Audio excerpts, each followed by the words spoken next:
Hello, YouTube. My name is Joey, and by the title of this, you already know who we're talking to. The man, the myth, the legend, Tom Kalinske. Hi, Joey.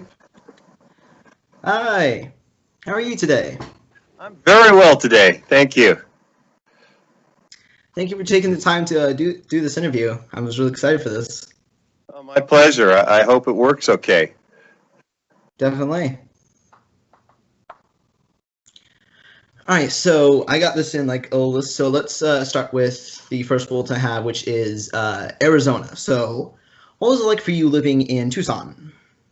Well, it was a long time ago. My family moved from Chicago to Tucson in 1950 when I was 6 years old.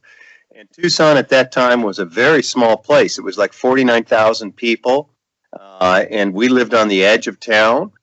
Ended up going to elementary school, junior high, and high school, Tucson High, all in Tucson. It was wonderful for me as a kid growing up. We rode horses a lot. Believe it or not, back in those days, people in Arizona still rode horses. And and the big deal was the rodeo every year when the rodeo came to town and the rodeo parade. And I was fortunate enough to ride in the rodeo parade a number of times. I sang in the Tucson Boys Chorus for about 8 years, actually. I went from the intermediate group to the traveling group. I traveled the United States 6 times, went to Australia, Canada, Europe, sang on television shows, the Ed Sullivan Show, the Bob Hope Show, sang for presidents at the White House. So it was really a great experience for me. I loved growing up in Tucson. Yeah, well, when the sun's not trying to kill you. When it's not too hot. August, it wasn't too pleasant. Yeah, not like the triple-digit death zone here in Mesa. Yeah. Mesa was small then, too. It was tiny. Yeah. Also, that's basically all I have for Arizona. So let's move into before you were at Sega, when you were working at different places. So what was it like to work for Mattel and for Ruth Handler? Well, I think I was very lucky that I almost every position I ever had, I had wonderful bosses. I learned a lot from them. And Mattel, of course, when I went to work for Mattel in 1972, it was still not a huge company. It was doing about 300 million in revenue, and Barbie sales had change. Barbie had declined the year before, and in 1973, Ruth walked into my cubicle and she said, "Tom, Barbie sales declined last year. What do you? The retailers tell me it's over for Barbie. My own sales force says it's over for Barbie. The Wall Street analysts all say it's over for Barbie. What do you think about that?" And I said, "Ruth, that's the dumbest thing I ever heard. Barbie will be around long after you and I are gone." She said, "That's what I wanted to hear. I'm taking you off of preschool toys and I'm putting you on. I'm going to talk to Ray Wagner, who was my boss, to put you on the Barbie brand." And so I went to work on the Barbie business in 1973 when the Barbie business was $42 million. And over the next number of years, we grew it to about $550 million. And when I left the company, I turned it over to a gal named Jill Barad, and she grew it to $2 billion. So, and it's not $2 billion today, but it's still $1 billion brand. One brand, $1 billion in the toy industry is really quite remarkable. So anyway, my experiences at Mattel were terrific. I had great colleagues there. A lot of those colleagues are still good friends of mine and that I see frequently. So it was a wonderful experience for me. Definitely, that was great. And so, when you left Mattel and moved toward as the president and CEO of Matchbox, was it fun and exciting? Well, that was a tough one. I by the way, I left Mattel because I had become the president of the toy division, and Mattel at the time was a conglomerate.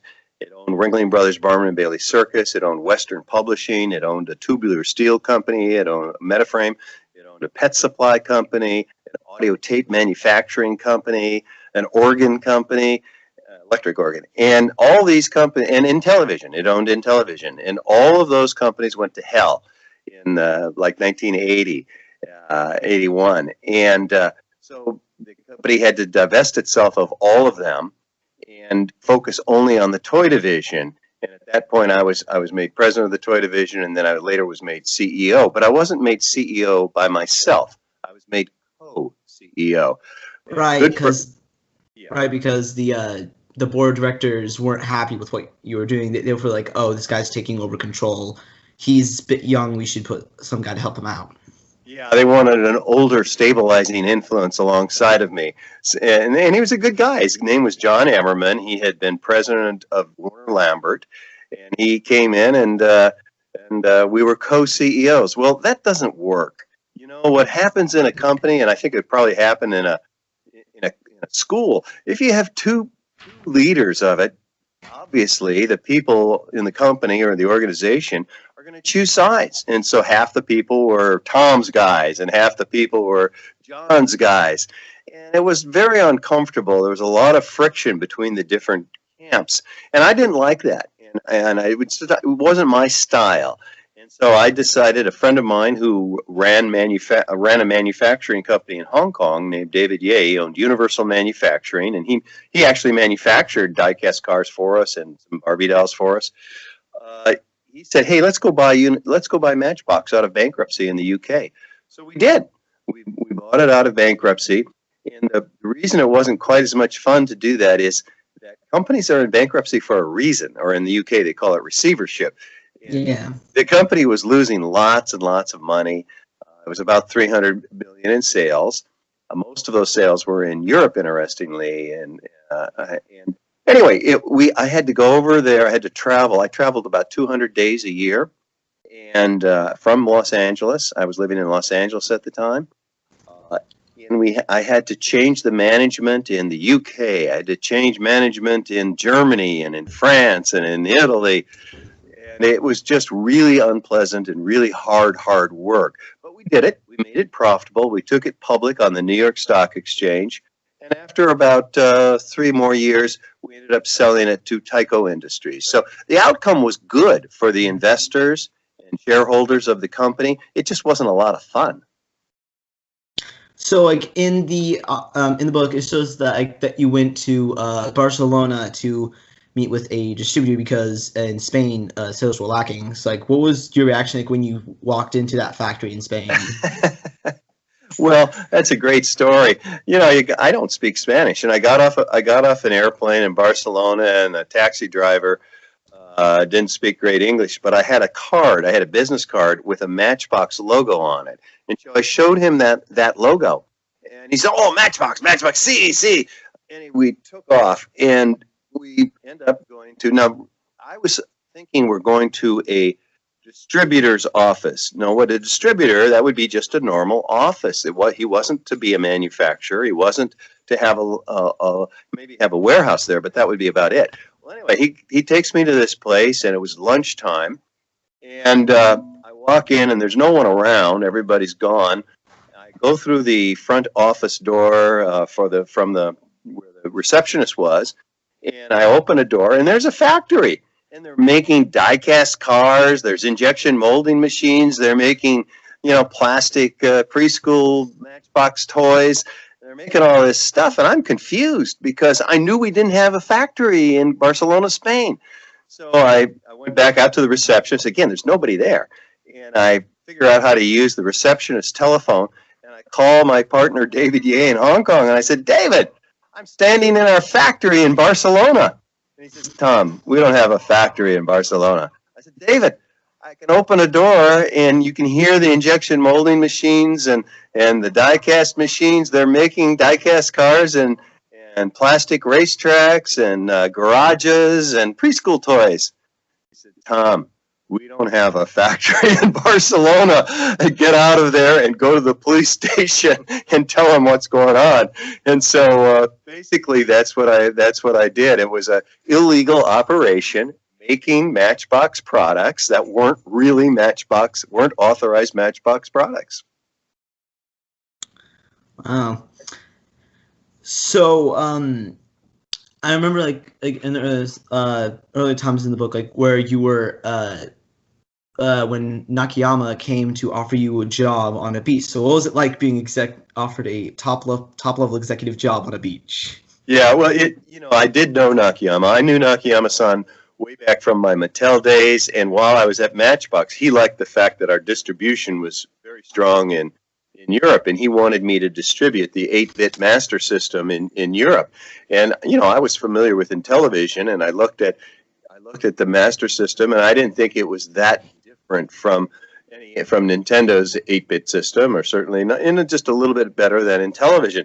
So I turned him down, and he was a very persistent guy, and for some reason he liked me. So he found out I was on vacation in Hawaii. This is after we had sold Matchbox, and I was on vacation with my family on the beach in Hawaii, in Maui.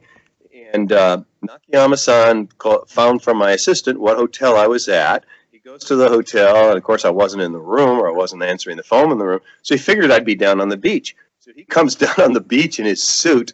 I'm lying on the sand with my wife and a couple kids, and he offers, he says, "Tom, I've been looking for you.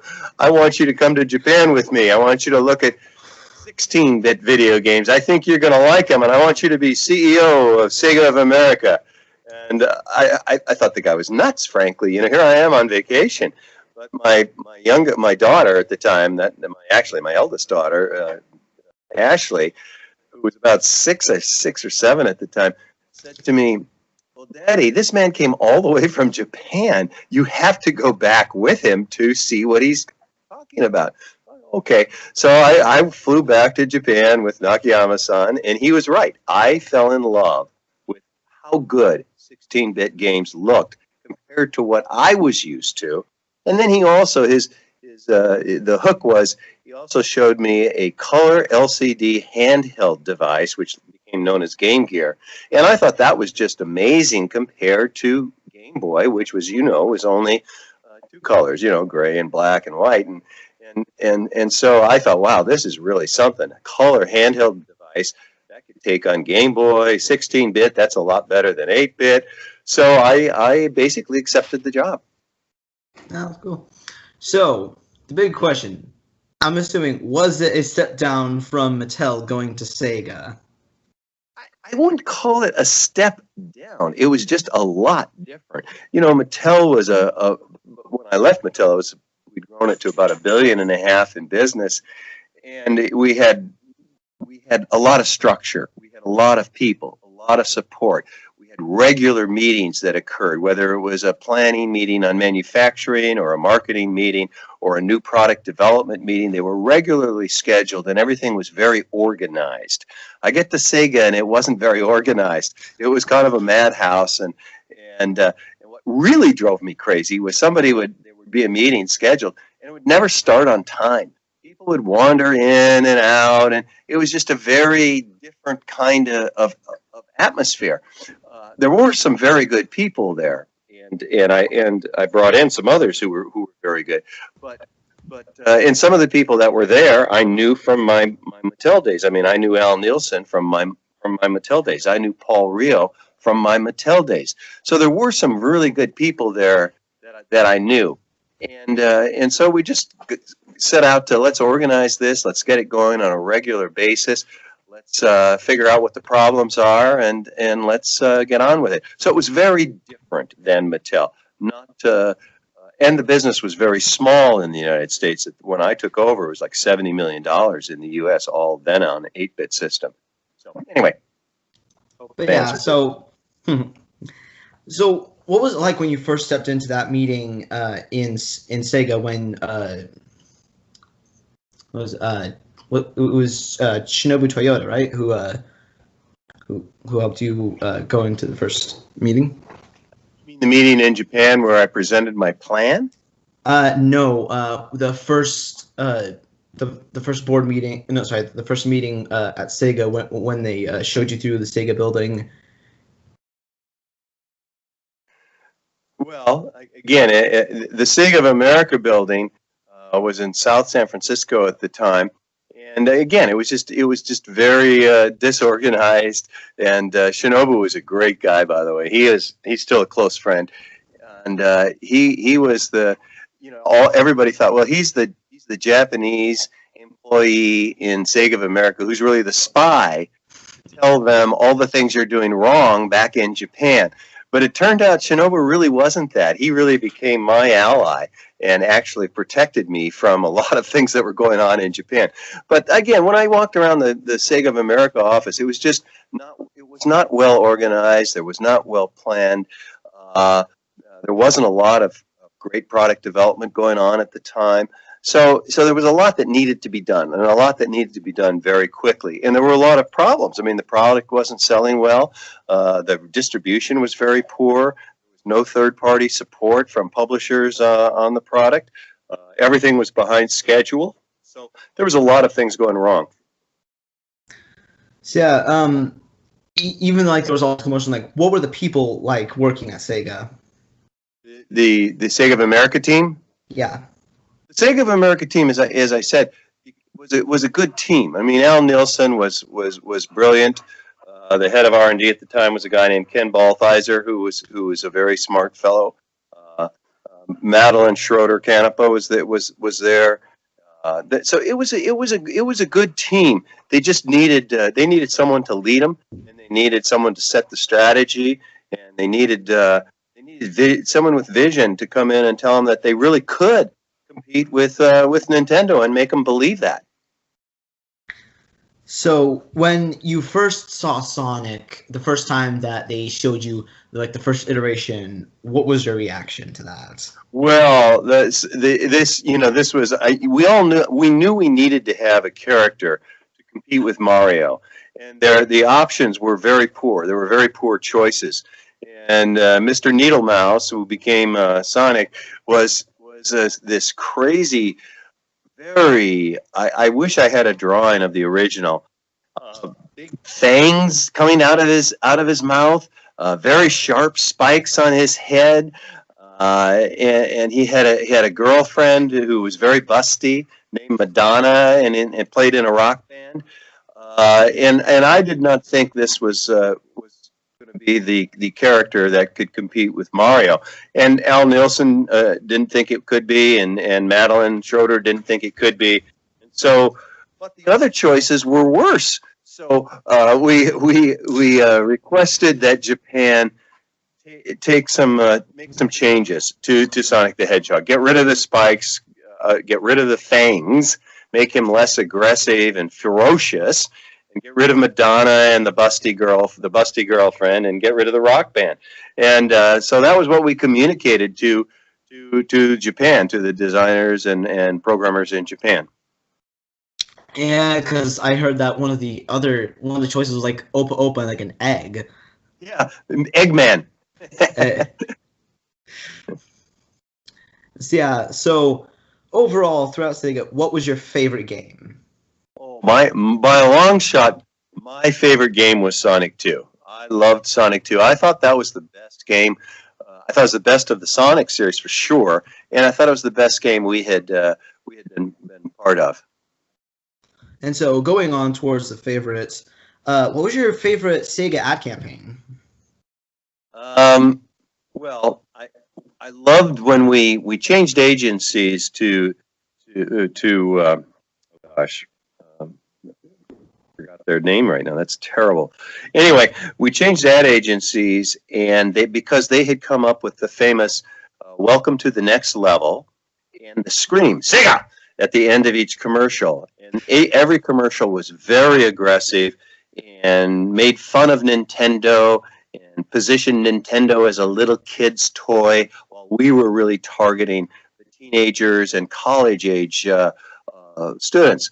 And I think my favorite ad was the one where we put the NES on the back of an old beat-up milk truck, and we had the Genesis on the back of a Ferrari or a Maserati, and we talked about how slow and old the product on the back of the milk truck was, and how fast the Genesis on the back of the Ferrari was, and speeded down a track. And at the end, of course, the race driver throws off his helmet and yells "Sega!" And that, to me, I love that one because it really positioned Nintendo as old and slow and not very good. Yeah.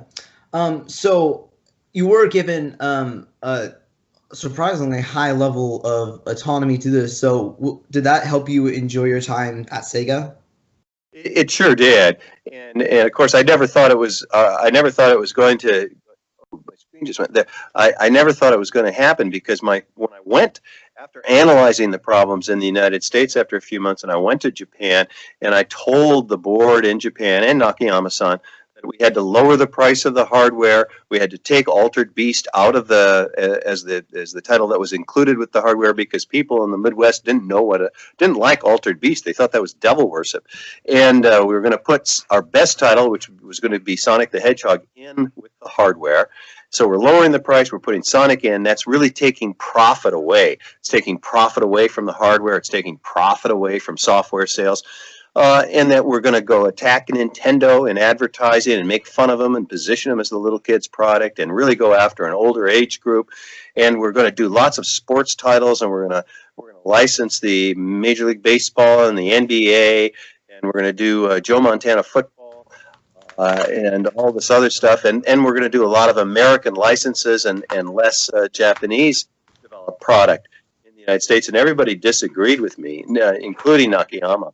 And so, to his credit, though, at the end of that meeting, when everybody was talking in Japanese and basically very unhappy with me, he turned at the door and said, "Well, when I hired you, I told you you could make the decisions for the United States. So go ahead and do all these things you want to do, and let's see what happens." So, to his credit, he supported me. And you're right, I did have a lot of autonomy in those early days and was able to do things that hadn't been done in the video game industry before. Yeah, so speaking of sort of Joe Montana football, it says in the audiobook at a point where Sony, it was EA. EA reverse engineered the Genesis. What was that like? Yeah, well, then that's how we ended up getting. We ended up getting Joe Montana football because we were developing it, but it was on a the team developing it was way behind schedule. So anyway, Electronic Arts had reverse engineered the Genesis and told us they were going to publish titles on the Genesis royalties to us. Well, I didn't like that. I thought that was wrong. And so I went over to met with Trip Hawkins, and I basically said, this is wrong. We spent a lot of time and R&D dollars developing the Genesis, or they did in Japan. And it's just wrong for you to publish without paying a royalty. And I said to him, Trip, didn't your mother ever teach you the difference between right and wrong? Well, this upset him greatly. He did not like being talked to this way. But anyway, the resolution of our differences was that he had the John Madden football game engine, and he would loan that engine to us for the development of Joe Montana football. So essentially, most people don't know this, Joe Montana football in those days was essentially almost the same game as John Madden football, except we had Joe Montana, who was the best quarterback in the world. And so actually we outsold John Madden football in the first couple of years of life with those products. But so it's kind of funny. It's a funny situation where you start with EA, kind of really at odds with them, and you don't like each other very much, but then you make a deal, and it turns out to be very good for both companies. They had a really good, they did pay us a royalty, by the way. They did pay us on the cartridges that they produced. And Sega products for Electronic Arts in those days really, in my opinion, saved Electronic Arts. It became their best-selling products. Sega titles were about 80% of their profits in those days. So a bad situation turned into a very good one. Yeah, that's very good. And so, what was your first CES like? Well, I didn't like CES very much. They treated the video game industry very poorly. They had us in the back of the hall in Las Vegas, and you had to walk past all the good stuff, all the computers, all the new TVs, the big screen TVs, all the new stereo systems. You had to walk back past all the good stuff. Oh yeah, and they even had a section of pornography at CES, videotape pornography. You had to walk past all that, and then you got to the video game area. So really treated us poorly. one year, I think it was 91, not 90, but 91, probably my second year, they had us not just in the back of the hall, but out the door of the back of the hall, and you walked into a big tent. And the tent, it was where the video game industry was showing their products. So it was raining that year, and the tent had a leak in it, and it was leaking right over my Genesis products. And so I said to my team, that's it. We're done with CES. We're never coming back here again. We're going to do our own show. And so we developed our own show, inviting our third parties, and essentially our own show ended up evolving into, we in turn, a couple of years later, and started inviting our competitors to be with us into the E3. And so that was really the early days of E3. Oh, nice. That's really cool. It was like, okay, we've had it. There's going to be a solely video game expose. That's right. And the retailers loved it. And remember, there was no internet back then. And so the retailers loved having a show that was just completely video games. And it showed the importance of the video game industry and how we were becoming an industry that rivaled other industries. And actually, as you know, today, the video game industry is bigger than the movie industry. Oh, yeah. And so, backtracking a bit in the time of events, so I'm assuming like the 6 weeks of summer were very hectic, very unorganized, and very just we need to get this done. We have 16 weeks before this happens. Yeah. So what's the question? Yes, it was all that. It was very hectic, very exciting. We had a lot of planning to do, and we were always doing so many new things. You know, we were sponsoring ads on MTV. Nobody had done that for the video game industry before. We were sponsoring rock concerts all around the United States. We were doing mall tours where we were setting up Genesis machines in malls and setting up Nintendo next to it and getting players to try both and see which one they like. So it was a very hectic time for us. Yeah. And so, going a bit further back, so in the showcase where you were showing the new Sega games to the retailers and the power went out, what were you thinking like, oh no? Oh, yeah. Well, I figured Nintendo had done that. You know, I thought they'd somehow managed to sabotage us.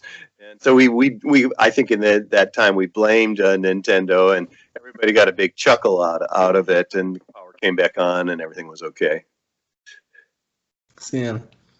So, moving on to like, what was your catalyst for leaving Sega? Well, you know, things changed. So in about 1994, we'd passed 93 or 4. We had passed Nintendo in share of market. We'd built the business from $70 million to $1.5 billion dollars. Things were going pretty well for us, but all of a sudden, I started getting countermeasures. Decisions were being changed in Japan, and we were developing the next hardware system, of course, in Japan. Remember, in Japan, they developed hardware. In the United States, at that time period, we were doing only software. We didn't do hardware development, and so the Saturn product was in development, and I had a chance to meet Jim Clark, who at the time was chairman of Silicon Graphics. He later became founder of Netscape, and he said, "Come on over. I want to show you a new chipset." And I went and looked at it. I thought it was really good, and I invited the Japanese to come look at it, and they said, "Oh, you know, what we're doing for Saturn is better." My R&D group did not agree with that decision. Turned him down, and that, of course, became the Nintendo system. Excuse me, yeah, the Nintendo system chipset. And then also a little later than that, we were working with Sony by then. Sony was not doing hardware at the time; they were doing software only. They were just learning how to do software. We were frankly teaching them how to do software down in their Santa Monica office. And I had a great relationship with them.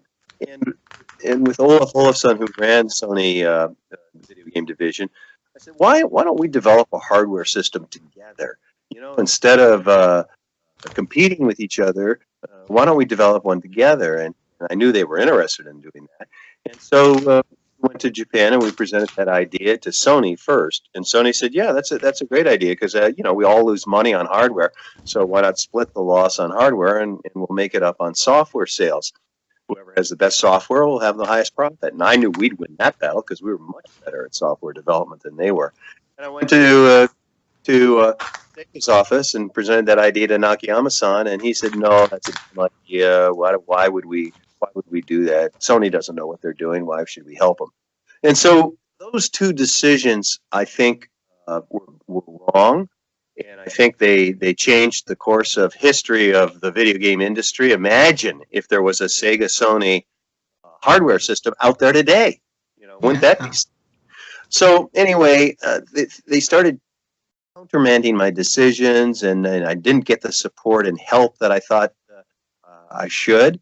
And I couldn't understand it, by the way. I really didn't understand why this change had occurred. And it really wasn't until after I left Sega that I learned the reason for it. But anyway, it wasn't fun for me anymore. And so I got an offer from Mike Milken and Larry Ellison to form a new company using technology to improve education. And I thought that was a great idea. And so I left Sega in 96. So with like around like closer to today, did you like what they did with the Sega brand, or do you think it's kind of sad that they sort of moved out of hardware and just more to like third-party licensing? Yeah, no, I think it's sad. I mean, I as I said earlier, I think that first of all, I've kind of blamed myself that I wasn't persuasive enough to get Nakayama-san and the management, the board, to agree to do a Sony Sega hardware platform. I thought that would have really been great, and so I think that in fact the brand isn't making hardware. There's another reason for it, by the way. If you are the R&D team, really understand your own hardware system really well and what it can do, you also know all the little tricks on how to make your software really good, and you can make your software probably better the third-party developers can, and so you'll always have more hit titles than they will. So I think it's sad for Sega in that regard too. They don't have that inside knowledge anymore because now they're just publishing on Nintendo and PlayStation and Microsoft. So it's a different situation. It's sad for me that the brand is declined. I mean, we went from $1.5 billion in the United States and almost $1 billion in Europe. I think now they're down to 300 or 400 million worldwide. So it's quite a different company today. Yeah, and so speaking of today, one of the most infamous Sonic games to ever be released. What are your thoughts on the infamous Sonic 2006? You know, I haven't liked any of the Sonic games since I left. So it's I mean, they made mistake after mistake after mistake. They just didn't make very good. With the Boom series, that just longer. You know, you have how the game feels when you're playing it is really important. And that particular Sonic game, if I'm remembering correctly, it just didn't feel good when you were playing it. It was just so broken. Oh, yeah. So you know, and I must confess now, I have not bothered to look at or play the last few Sonic games, so I'm really out of it. I can't tell you what I think of it because they screwed it up, and so I haven't really paid attention. Now, do I think it could be revived and is a strong brand and strong character? Absolutely, and hopefully, if they do the right things with the Sonic movie, which I haven't seen, obviously, I've heard good and bad. You know, I guess there are some ways of seeing some advanced scenes in it. I think they could revive the brand and make it strong again. I hope they do the right things. Yeah, and with Steam, what they're doing now is they're selling a lot of the old Sega classics and like Sonic Generations, like with a lot of the older Sega titles. And I think that's really cool that even though it's like really old software, it still plays just as well today. Oh, that's wonderful. That's great to hear. I can't play video games much anymore because I had a stroke a year ago, so my left hand doesn't work. And so I really miss it. You know, I wish I could get the control in my fingers back so I could play video games again. Yeah. So a few afterthoughts. I think I'll leave like the last afterthought I have for the last. So, what makes you truly happy in life? Well, I really enjoy having a good team of people around me and helping them succeed and doing new things and being very competitive. Uh, and obviously trying new things that are successful. And that makes me very happy in business. In home life, it makes me very happy that I have 6 children, and they're all doing amazingly well, all in different areas. I have kids who are involved in public relations. I have a daughter who's a doctor and who runs is head resident of pediatrics in Tufts Hospital in Boston. I have a son here who's working in financial PR. I have another son who's still in college. So, you know, I have a daughter who's a product manager in the cosmetics industry. So it makes me happy that my children are doing well and are progressing and successful. So all of that makes me happy. And then the fact that I still have so many great friends from the days when I was in business, whether it was from Mattel or Sega. The Sega group of friends that I have is incredible. We're still very close. I talk to Al Nilsson every week. I talk to many of the others at least once a month. So that makes me feel good too. Yeah. So, so for some people who may be watching this, what advice do you have for kids around my age? Well, you know, first of all, I would say the advice and I've been giving the same advice for a long time, so I hope it doesn't sound too corny, but do more than is expected of you. You know, if you want to really be successful in school or in life or in your business, do more than what they expect of you. Don't do just what they expect. Do more than they expect. And I think that advice will take you far. And also have fun. Jeez, man, have fun in what you're doing. Enjoy what you're doing. If you're not enjoying what you're doing, do something else. So that's my only advice. So, last thought, and then we'll say something after this, but if you could change anything about your career with Sega or any other place, what would it be? It's what I mentioned earlier. I have blamed myself for not being persuasive enough to get Sega to do a better job on the next hardware system, which in that case was Saturn. It wasn't terrible, but it wasn't great. And I wish that I had been more persuasive and gotten them to either do a system with the chipset that Silicon Graphics had developed, or to do the partnership with Sony. And I think that the world would be a different place today had I been successful in getting them to agree with me. So I'm going to show this part of the interview to the Mesa High Smash Bros. Club, which is where they get to play video games and chat and have fun with that. So is there anything you'd like to say to them? Well, I hope there's both guys and gals in that club, and I hope you're all playing video games and enjoying them. And I hope you really enjoy some of the old Sega titles that were developed when I was there. You know, not just Sonic, but Streets of Rage and Monaco GP and Toe Jam and Earl and Echo the Dolphin and some of these great old titles that and Virtual Fighter. Some of the great old titles that I was somewhat involved in, and I hope you're having a wonderful time.